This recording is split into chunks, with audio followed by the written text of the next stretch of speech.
Alberto Polo prima ha detto oggi non serviva solo vincere ma vincere bene, come l'ha vista la squadra quest'oggi?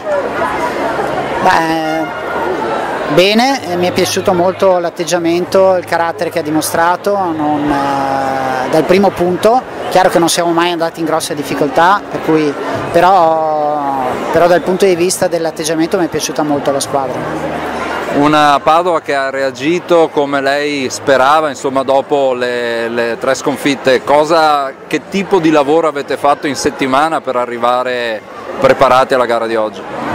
In settimana è stata molto breve perché poi abbiamo giocato mercoledì la partita precedente, ma abbiamo lavorato e questo gruppo lavora sempre molto bene, di questo sono assolutamente soddisfatto. Abbiamo un po' parlato per cercare di capire un po' il motivo per cui magari certe volte non riusciamo ad esprimere tutto quello che facciamo in allenamento poi in gara. Abbiamo giocato una buona partita, quindi questo mi lascia ben sperare per il prosieguo.